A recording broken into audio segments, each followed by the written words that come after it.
Everything right now you're talking about is going completely over my head. I don't know what your fucking problem is. You're focusing on the guy's motherfucking coat.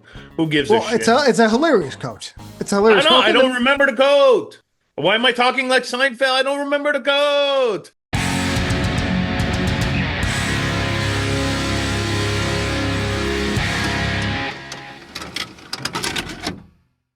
So, John, why are we here? Why The Crow 2024? Uh, I like that. Nice setup. Because I feel it's a movie that needs to be discussed.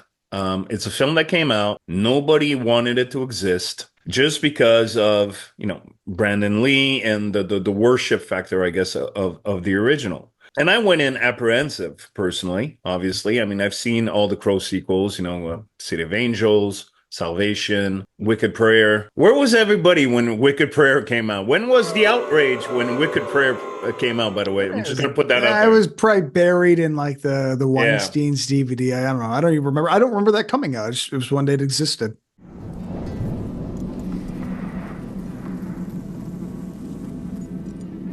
I mean, I love the original The Crow. It's one of my favorite movies of all time. Brandon Lee's performance is excellent, and of course, his passing augmented the value of the film itself. If Brandon Lee didn't pass, I do think that the film would still have been really successful. But the fact that he passed and it was released as an ode to his talent, his last performance, basically the performance that was going to make him a huge star, in my opinion, and a lot of people's opinion. My love of The Crow is the thematics. So from the James O'Barr, graphic novel to, the Brandon Lee movie, which is semi-faithful to the James O'Barr, graphic novel, and even the sequels. It's about love, it's about tragedy, and it's about revenge. And these are all three things that are universal themes, in my useless opinion. These are all things that us as human beings can connect to: love, tragedy, and revenge. It's basically my life. So I don't have this whole Alex Prost, The Crow, you can't do nothing. No, I watched all the sequels. You know, I came in this reboot with the same thing. I'm not expecting it to compete with the original. I'm not expecting it to be worse or even better than the sequel. I'm just expecting it to tap into those three universal themes, and that's why I'm here. And for me, the film did actually a fairly good job.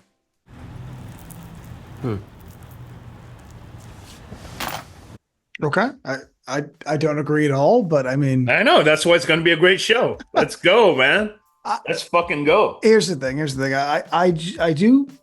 I do agree with you that I think a lot of the Crow legacy does hinge on the fact that he died, because it just makes it something so more poetic. Yeah, it has that sort of what if legacy. I didn't hate this like I thought I would, based on the look in the trailers. I mean, I hate the look so much. What doesn't work is that there's no memorable characters, no good world building, the chemistry is shit, and there is a revenge tale. At times, there are some moments that I think we could agree on, and we'll get to those. But in the end, this I think has the biggest sin of them all. It's boring. You had a chance, and you wasted it. I personally was engaged right out the gate. Well, first of all, it's nothing like the original, guys. So, if you're going to shit on me in the comments, make sure you've seen it. If you've seen it, you disagree with me, all good in the hood, but don't come and shit on me when you haven't seen the movie, because that's not fair. I loved that it was basically polar opposite to the original in terms of tone, in terms of energy. It went the slow burn way. Remember in the original when Eric Draven puts on the makeup and it's set to Burn by The Cure? Remember that? Yeah. And it's a really, whoa. It's just, it's a cool fucking scene. One of my favorite scenes in the movie, And then he walks. Iconic. Yeah, He iconic. pets the cat. That's goes, the word. The flashing. Yeah, that's the visual word. Then, face, then yes. he walks towards, the window, the circular window in slow motion. The bird comes. How does this new adaptation play it?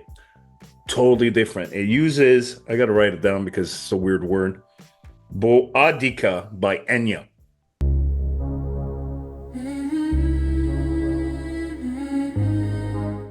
Slow. And I'm like, fuck, I love this shit.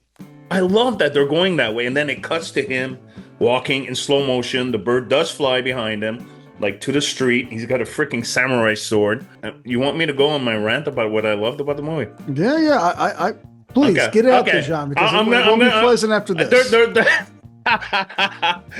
You cocksucker. Sorry, I can't say that on camera. No, I can. You cocksucker. I love that they had kind of like a Redux Skull Cowboy. You know, for anybody that read the original graphic novel, there's a character that kind of guides Eric through his mission called the Skull Cowboy. And in the original film, they actually had it played by Michael Berryman, who, of course, we all know from The Hills Have Eyes, and they snipped it out. And actually, I think it was the right move. But in this new adaptation, this pseudo-French Skull Cowboy with an epic beard worked. Wickham, pretty much is his name. It's by David Bowles, I believe. He came off as French to me, but what do I know, you know? No, I think he is French. Yeah, but he was great. I loved him. And then, you know, the whole thing where, you know, his love, they say something like, your love's not pure, you're going to, you know, lose your powers or something along the lines. And then it happens. And then he does like a deal with it. No, dude, this is like fucking money as fuck, man. He renegotiates his deal because he gets so much sad. Exactly. My soul for hers. He's like, I don't think I love her anymore. Dude, man, if I see my broad on a video like whacking some motherfuckers, yeah, I'm gonna be like, hold on. Wasn't the entire point of this this ferryman of the afterlife, the way station we could call it, saying that Vincent is essentially the devil, controlling people, taking souls. A demon. Whatever. He's working with the devil. He's taking souls to the devil. And that that we know what he does. We know he's evil, and that we need to bring you back to take this fucker and his friends down. And then he sees a tape of this demon affecting Shelley, and he's like, "Why would Shelley do that?" It's like, maybe because she's possessed by the demon. But I'm sorry. I just don't like the idea that like he like doubts it after he's been told the information was brought back, and it's like, I don't know. She seems evil. It's like, I don't know. She seemed pretty possessed to me. That's all. Dude, no. You guys go renegotiate the terms of the deal. I'm like, dude, you're bad at this, bro. You're bad at this. Look, I'm just saying what I like. I'm gonna say what I didn't like right after. Sorry. I didn't mean to. So he makes a new deal or whatever, and it's a beautiful shot, and that's gonna lead me to my next thing I love about the picture. It's like a close-up profile, and his face comes out of the bathtub, and then the score, which I loved, by complicated name, Volker Bertolman, who won like Oscars and shit. The score kicks in, dun, dun, dun, dun. He comes out fucking ripped ass, gets that shotgun and fucks everybody up. For me, the film had enough good things, and more importantly, moved me enough for me to forgive its shortcomings. And as a huge The Crow fan, not just a graphic novel, not just the Proasis film, I love the mythology. I love everything about it. I've read the comic books. They had offshoot comic books like a female crow and stuff. I had all of those. I just love the Crow, and I think this Crow gave me enough of what I look for in this franchise, series, mythology, whatever you want to call it, for me to get off on it. Want to hear a joke? I don't know, is it funny? Not really. Great. I believe him feeling pain was a really cool idea they didn't explore. Yes, he felt it, but like that should have been a point of drama. They should have had that where it's like, okay, I got to go through this next task, but by doing so, it'd be so painful. It might be like the end of me, even if it wouldn't be. There's ideas in here that that would work for me. The biggest problem is that Bill Skarsgård is terrible as Eric, and FKA Twigs. And I'll give her credit for a non-actress, does her best, but they have probably the worst chemistry I've ever seen. I've never believed less in two people. The issue I think I have is that I feel that Bill Skarsgård specifically was egregiously miscast as Eric.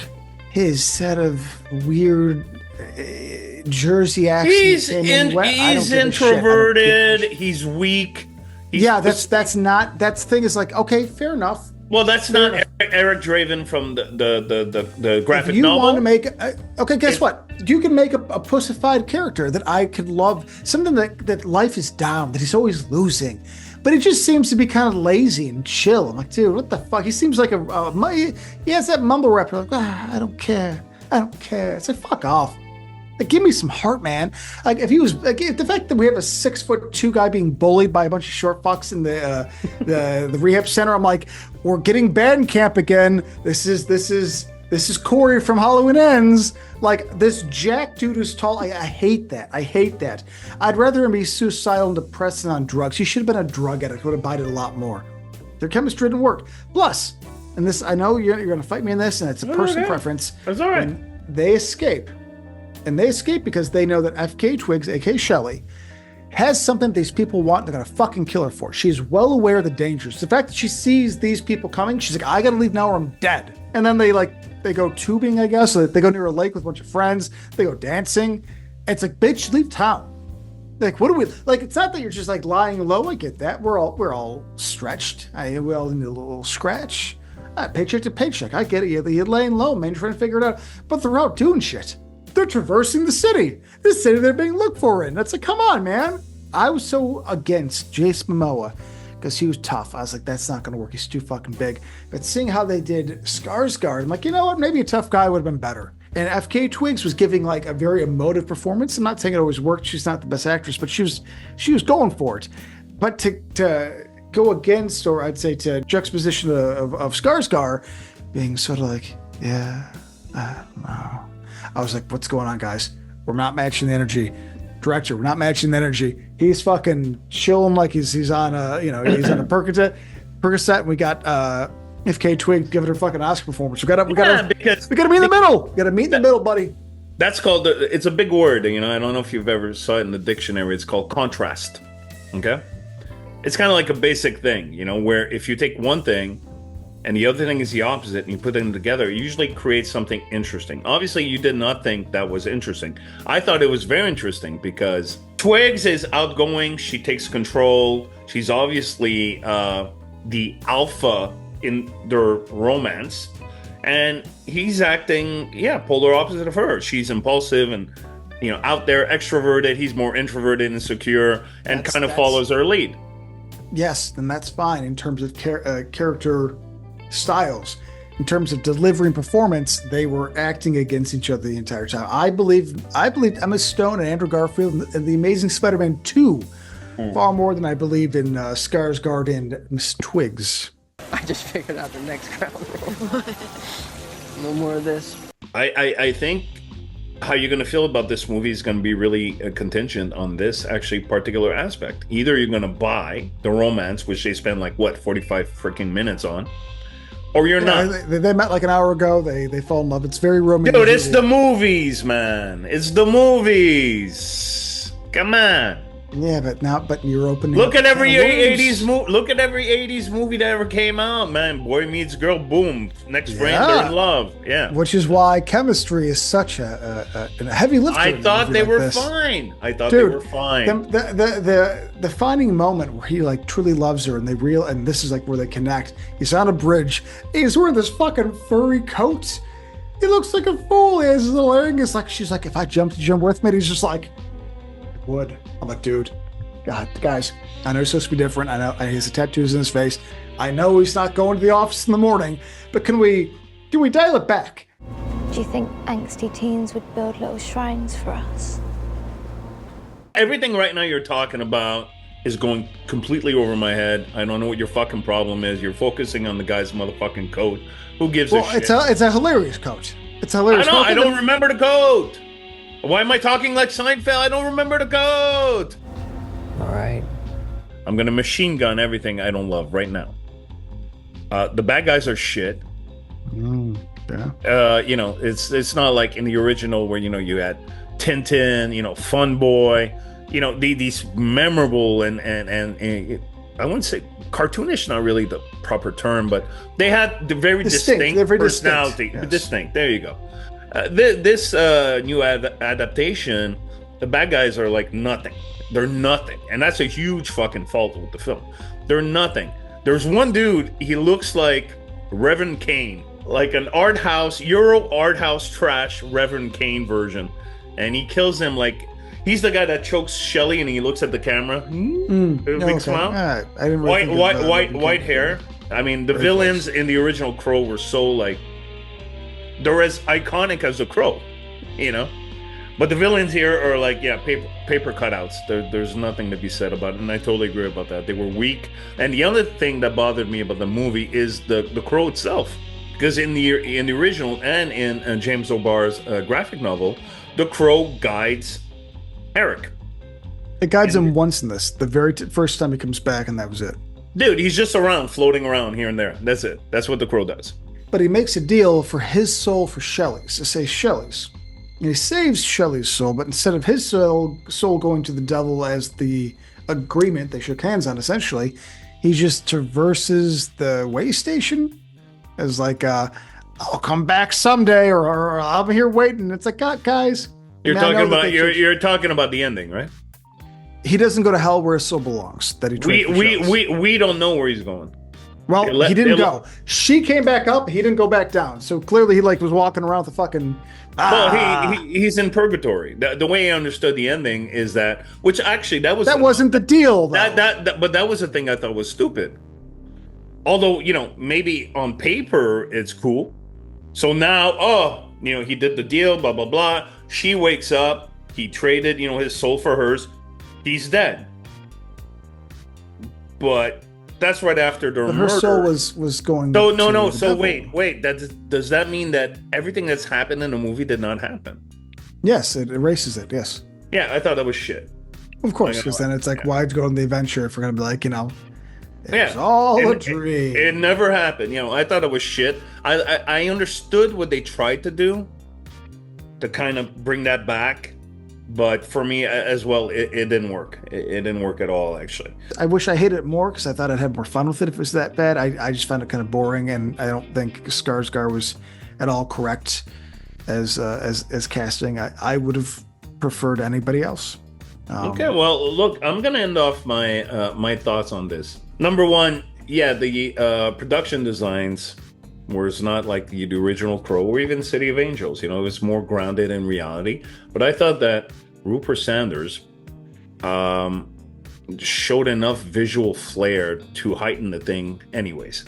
Even though the sets and this and that, I don't know if you remember, the cars kind of look like from the future or some shit. There were weird cars in that fucking movie.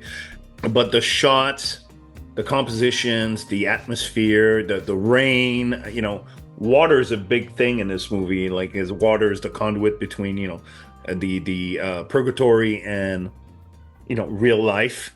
I thought he brought enough to it for me to give a fuck. And at the end of the day, I don't know about you guys and those. Of course, I watched Night of the Creeps. I don't expect to be moved. But with this particular film, I was moved. And there's one scene in particular that got me really well. And that's after the opera scene, and he throws the fucking heads, in the crowd. Mm-hmm. And then there's a song, it's from French, I think they're French, called Cascadeur, and it's called Meaning, the song. It's like a choral thing, and he's just standing there, and then Shelley is in the stands, and, somehow. And, she stands up, and he looks at her, and they have this exchange, and then, he walks out alone in the rain and all that stuff. Right here, bro. Right here.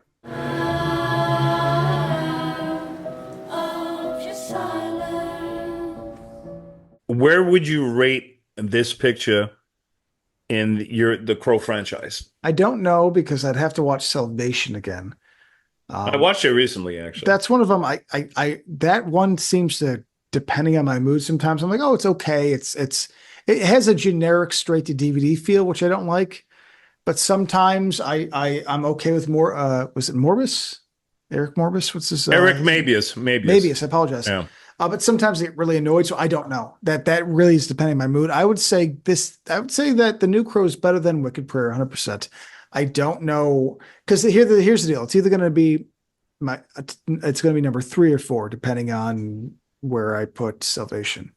But okay. I still, as flawed and as big of an issue I have with City of Angels, I think that still tries to capture the idea of what I think a visual Crow movie is. Guys and dolls, what about you? I'm pretty sure everybody's going to be on Team Lance, and that's okay. That's the beauty. Yeah. That's the beauty about art. It's subjective. Oh, John, until next time, sir. Until next time, my man, I'll talk to you soon. Later, guys and dolls.